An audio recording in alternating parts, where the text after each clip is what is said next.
Donc, bonjour à tout le monde. Je Bonjour. suis très ravie que nous sommes tellement nombreuses. Mon nom est Nicole Stucki et je suis la présidente de HR Suisse. HR Suisse, c'est l'association professionnelle nationale pour la gestion des ressources humaines. Elle défend les intérêts des groupes professionnels actifs dans le RH et regroupe 9 associations régionales en Suisse. Je suis ravie que ce webinaire a atteint de nombreux intéressés. Bienvenue chez nous. Pour nous faire la vie un peu plus facile, je serais contente si tout le monde puisse se mettre sur mute parce qu'on a quand même presque 100 personnes qui sont entrées maintenant dans ce webinaire. Merci pour votre compréhension. Aujourd'hui, Nadia Fischer de Vitiworks est avec nous. Elle nous parle de l'importance de la langue pour le RH et des candidates pour nos offres d'emploi. Nadia, merci de nous joindre et je te donne la parole. Merci beaucoup. Bonjour tout le monde et bienvenue. C'est super. Je suis super contente que nous sommes 100 personnes. C'est très cool. Et puis aussi que je puisse parler pour les romans et les romandes. Ça, j'adore. J'ai étudié à Genève, donc la Romandie me tient très à cœur.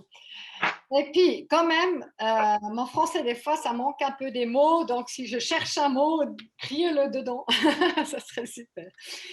Bon, alors, je commence à présenter tout de suite. Dans un moment, juste sur ma propre personne. Donc, je suis fondatrice de l'entreprise Wikiworks.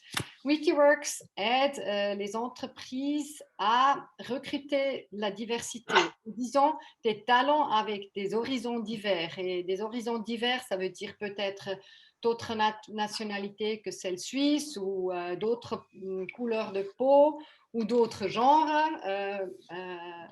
Ou encore quelqu'un avec un background de migration. Donc, il y a plein de différentes dimensions de diversité, par exemple aussi l'âge. Et puis, quand je parle de talents divers ou de talents d'horizons divers, c'est ça ce que je veux dire, hein, ceux qui n'appartiennent pas au groupe dominant. Voilà. Alors, mais je commence tout de suite. Alors, la présentation. Et à la fin, on aura des questions. Comme ça, on pourra discuter à la fin. Et voilà, je pense que vous voyez maintenant mon écran. C'est tout bon, Nicole? C'est tout bon. Oui, c'est bon. Ok, super. Voilà. Pourquoi le langage des offres d'emploi détermine qui pose sa candidature? C'est ça le sujet d'aujourd'hui. Premièrement, il faudrait dire que l'offre d'emploi, c'est souvent le premier contact qu'un candidat ou une candidate a avec vous. Et donc, ça devrait être une fenêtre pleinement ouverte pour laisser ces candidats entrer dans votre entreprise. Peut-être c'est aussi la page de carrière, logiquement, ou peut-être même un message sur social media. Mais souvent encore aujourd'hui, l'offre d'emploi est quand même quelque chose que des candidats voient en premier. Maintenant, il y a quand même un petit problème à ça avec cette offre d'emploi. Et pour ça, j'aimerais bien faire avec vous cette petite devinette.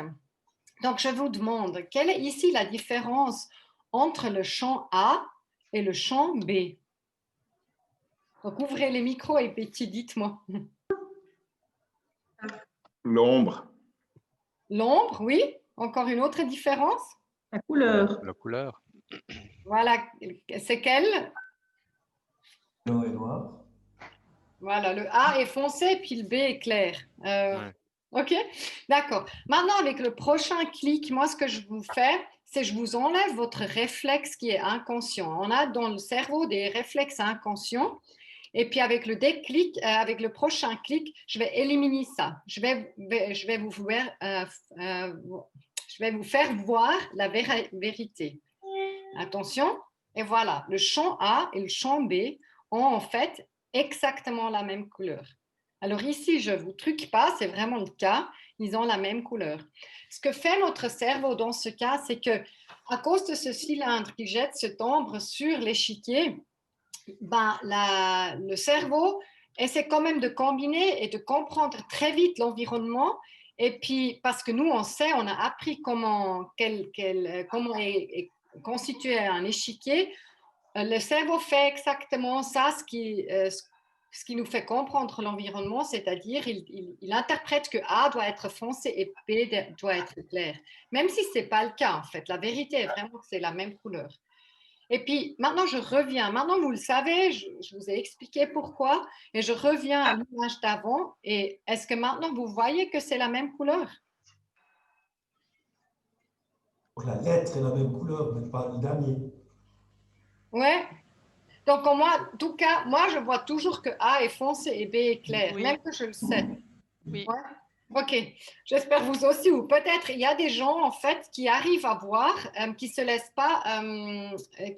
pas détraire à cause de cette ombre. Par exemple, les photographes, ils sont souvent des yeux très éduqués sur ça. Mais la plupart de nous verraient toujours quand même les différentes couleurs. Et puis, c'est ça ce qu'on appelle le biais inconscient. En fait, notre cerveau nous met un biais inconscient pour comprendre l'environnement.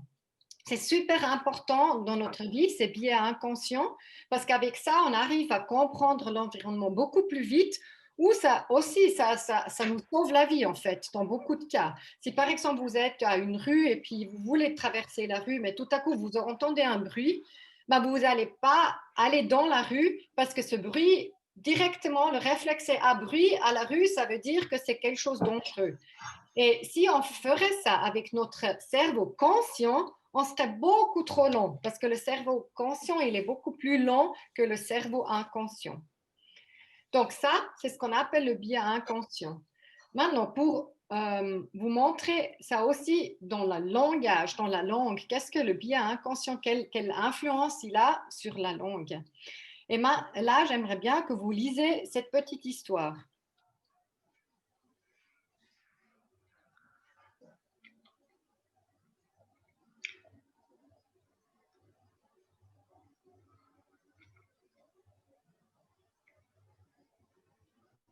Donc, ceux qui connaissent déjà la devinette, s'il vous plaît, ne répondez pas. J'aimerais bien savoir de ceux qui ne connaissent pas encore, qui c'est qui dit cette dernière phrase? Ta maman? Oui, c'est ça. Est-ce que tout le monde a tout de suite pensé à la maman? Oui. Oui. Non. Oui. Malheureusement, pas spontanément. Moi, en tout cas, j'ai lu cette devinette et je n'ai pas trouvé la réponse. Et c'est ça exactement le biais inconscient dans le langage. Qu'est-ce qui arrive en fait? C'est que derrière le mot spécialiste, il y a une image inconsciente qui se produit devant notre œil intérieur et l'image qui est provoquée, c'est un homme. Parce que nous, on a tous été socialisés de façon à ce que derrière les spécialistes, on voit plutôt des hommes. Mais ils auraient dû mettre à une spécialiste. Ah, maintenant, c'est en français comme aussi en allemand, quand on ne sait pas de qui on parle, on utilise la forme masculine. Hein, ça s'appelle masculines genericum, le générique masculin. Et donc, si on utilise ça, on doit l'utiliser dans cette situation parce qu'on ne sait pas encore si le spécialiste est une femme ou un homme, alors on utilise la forme masculine. Et le problème, c'est à cause de cette forme qui devrait en fait aussi déterminer ou montrer que ça pourrait être une femme, mais quand même, notre image intérieure, c'est quand même un homme. C'est peut-être différent dans d'autres professions où on est plus habitué à avoir des femmes. Mais en général, on peut dire que derrière le mot spécialiste, l'image intérieure, inconscient, est un homme. Et puis, ce qui est super intéressant, ça arrive même dans des langues qui n'ont pas de genre, comme par exemple en anglais. Même en anglais, derrière le mot specialist, l'image interne qui est provoquée est un homme. Et c'est pour ça que c'est très difficile après pour nous, pour trouver la solution à cette devinette. Parce qu'en fait, ce qui doit arriver, c'est que on voit l'image intérieure, un homme. Après, on dit, mais ça ne peut pas être le cas parce que le père a été tué. Et puis seulement là, commence à travailler notre cerveau conscient qui après arrive à la solution que ça pourrait être ou que c'est la maman. Logiquement, ça pourrait aussi être l'autre père si c'est un couple homosexuel qui a adopté un fils. Mais c'est quand même une solution qui est moins probable que ça soit la maman. Donc, pour vous montrer que le biais inconscient, il est aussi dans la langue. Qu'est-ce que ça veut dire pour le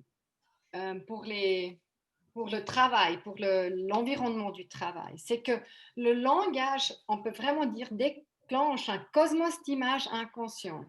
Et ces images sont basées sur notre socialisation. Pour les offres d'emploi, qu'est-ce que ça veut dire? En fait, on a trouvé que 70% des offres d'emploi sont écrites d'une façon à ce qu'ils sont des mots qui dissuadent les talents d'horizons divers. Et en STEM, là où on a même une pénurie très grande de spécialistes, en fait, ce sont même 92% des offres d'emploi qui ont ces effets dissuasifs à cause du langage qui est utilisé.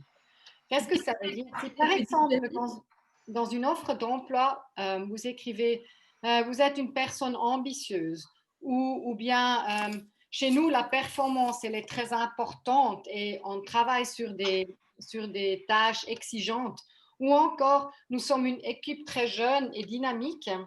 Si vous utilisez ces sortes de mots ou de combinaisons de mots, tous ces talents ici ne vont pas poser leur candidature parce que inconsciemment, à cause des images qui sont provoquées, des images inconscientes, elles ne vont pas postuler au poste.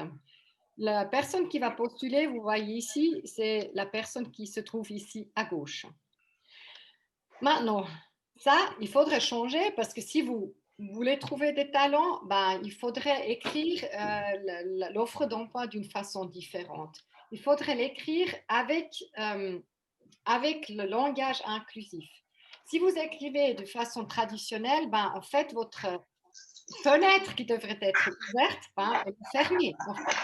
Elle est fermée avec des barrières invisibles. Mais il y a et c'est surtout problématique comme aujourd'hui on se trouve dans une pénurie de travail qualifié ou encore qu'on a un manque de diversité et qu'on aimerait résoudre ces problèmes-là. Voilà, ce qu'il faudrait faire, c'est utiliser le langage inclusif. Qu'est-ce que c'est? Le langage inclusif, d'abord, il évite d'utiliser tous ces mots et combinaisons de mots qui sont dissuasifs. D'un autre côté, il veut utiliser des mots qui sont beaucoup plus ouverts, qui invitent toutes sortes de talents à proposer, aussi qui invitent tout le monde à vraiment contribuer dans cette économie ou dans cette société. C'est aussi une tonalité très différente, une tonalité où on se trouve au même niveau entre les personnes travaillant. Donc, langage inclusif veut créer un sentiment d'appartenance pour tout le monde, pour toutes sortes de talents. Et puis, ce qu'on a trouvé avec nos clients et clientes qu'on travaille, dès qu'on écrit les offres d'emploi de façon inclusive, ils reçoivent d'un côté plus de candidatures et surtout, ils commencent à avoir un pool de candidates beaucoup plus diverses qu'avant. Donc, comme vous faites un investissement, vous voulez diversifier, mais avec le pool de candidats, c'est exactement la même chose si vous utilisez le langage inclusif. Ici, vous voyez quelques testimonials de nos clients et clientes. On a aussi fait une grande étude aux États-Unis avec 3 millions d'offres d'emploi. On les a écrits dans un langage traditionnel et dans un langage inclusif. Et on a vu que ces offres d'emploi qui sont écrites en langage inclusif ont attiré 42 plus de candidatures que ceux en langue traditionnelle. Donc, un effet assez immense et important pour vous si vous voulez recruter la diversité ou juste recevoir plus de candidatures. Maintenant, dans une offre d'emploi, il y a 15 facteurs qui font la différence. Justement, où il faut sortir du traditionnel. Et ces 15 facteurs, on peut dire que ce sont dans les 4 catégories qui sont listées ici. Donc, d'un côté, c'est super important comment vous structurez votre offre d'emploi. Ça fait une différence sur les talents du Après, c'est surtout la linguistique, comme j'ai déjà dit, c'est quels mots vous utilisez, quelle combinaison de mots. Aussi, et ça, j'y entrais encore en détail, c'est comment vous formulez les exigences. Et puis à la fin, très important aussi, c'est où est-ce que vous publiez vos offres d'emploi. Parce que les entreprises ont la tendance de toujours publier aux mêmes endroits ou demander à leurs employés si peut-être ils connaissent quelqu'un qui pourrait travailler chez eux. Le problème, c'est qu'avec ça, le network, le réseau qu'une entreprise a, reste toujours teinté. Elle reste toujours un peu dans la même communauté. Et si vous avez le but de recruter la diversité, il faudrait sortir de ces réseaux que vous avez normalement et il faudrait publier vos offres d'emploi dans des communautés qui sont exprès pour les talents d'horizons divers. Et pour ça, il y a différents job portals, des plateformes de jobs, par exemple pour LGBTI ou nous, par exemple, on a créé une plateforme de job exprès pour les femmes en STEM. Donc, quand vous publiez une offre d'emploi, il faudrait essayer de sortir de ces réseaux que vous avez normalement. Par rapport aux exigences, je voulais encore vous montrer ici ce problème des exigences. On sait d'études que les hommes postulent à une position s'ils couvrent 40 à 60% des exigences, à peu près. Les femmes postulent si elles couvrent 90 à 100% des exigences. Et ça, c'est aussi à cause de la socialisation. Les femmes sont socialisées à être honnêtes et à être authentiques et aussi à ne pas mentir. Et puis, pour ça, en fait, les femmes, quand elles lisent les exigences, elles doivent être sûres par leur état d'inconscient de se dire oui, je couvre vraiment toutes ces exigences. Qu'est-ce que ça veut dire? Si par exemple vous avez 7 exigences sur votre offre d'emploi, l'homme, il va pas, c'est toujours des tendances, il faut clairement dire, mais l'homme va postuler s'il couvre 3 de ces 7 exigences. Par contre, j'ai peur de pas être, j'ai peur pour le télétravail la semaine prochaine. Ah. Il faudrait se mettre sur mute.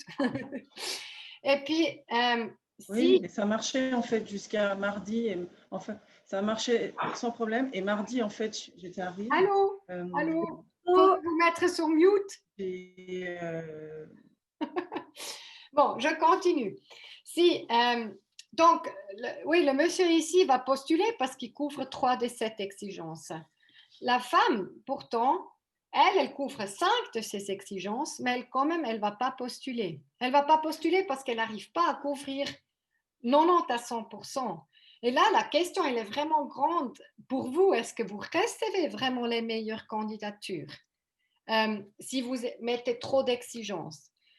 Parce que vous voyez ici l'effet que ça a sur les différents genres. Et c'est pour ça, nous, chez Wikiworks, on vous recommande vraiment de ne pas mettre plus que 4 exigences. Parce qu'avec ça, vous arrivez à ce que les femmes, les talents féminins, vont postuler parce qu'elles se sentent sûres qu'elles peuvent couvrir ces exigences. Et puis maintenant, c'est un peu difficile de savoir, mais qu'est-ce que le langage inclusif? Quels sont les mots qui dissuadent? Quels sont les mots qui sont invitants? Et pour ça, on a développé, nous, un petit software, c'est un tool que vous pouvez tester aussi, qui, quand vous écrivez une offre d'emploi, vous indique directement quels sont les mots problématiques et aussi quels mots vous pourriez utiliser qui sont beaucoup plus invitants. Et j'aimerais bien vous montrer une petite vidéo pour que vous voyez ce que ce tool couvre. Le tool, il s'appelle Diversifier. Et voilà une petite vidéo. Je l'ai seulement en anglais, mais je pense que ça va aller. Ce n'est pas très compliqué. Alors, attention. From the dashboard, users create new job ads. We provide different templates. The best practice template is structured to appeal to diverse talents. The diversifier currently checks job ads in 3 different languages. When entering the required information, the algorithm immediately starts checking that given information. A summary then guides users on how many terms are problematic. Users are now guided to formulate the body of the job ad, describing the role and the requirements. The algorithm detects terms and formulations that deter female talents or talents with diverse backgrounds from applying. When clicking on a highlighted term, the tool provides the users with the reason why that term is problematic, accompanied by a solution. It also proposes an alternative wording in order to enable the user to write inclusively. Users have the option to request a review by a human copywriter specialized in inclusive writing. The diversifier also provides the option to publish the job ad via job portals that target underrepresented groups. Users choose the job portals in accordance with the target group of their open position. The job ad then gets directly published via the job portals. Et voilà, vous avez vu que le Diversifier couvre les différents problèmes que je vous ai expliqué maintenant. Donc, d'un côté, il vous propose une structure d'offre d'emploi qui est invitante. D'un autre côté, il vous aide avec les mots et vous donne des alternatives. Dans la version payée aussi, vous avez même des éditeurs, des rédacteurs et rédactrices qui font un review de votre offre d'emploi, donc des humains qui regardent ça aussi encore. Et puis à la fin, vous pouvez publier sur les différents canaux où se trouvent les groupes de niche, les groupes de talents divers, d'horizons divers. Donc, vous pouvez aussi utiliser ce Diversifier de façon gratuite. Vous avez 7 jours si vous voulez l'essayer, s'il vous plaît, soyez les invités. Et puis, en tout, il faudrait vraiment voir que le langage inclusif a la capacité d'éliminer ces barrières invisibles qui sont provoquées par ces images inconscientes qu'on a tous. Et vous arrivez à éliminer ça et ainsi, vous pouvez attirer des talents d'horizons divers sur vos postes ouverts.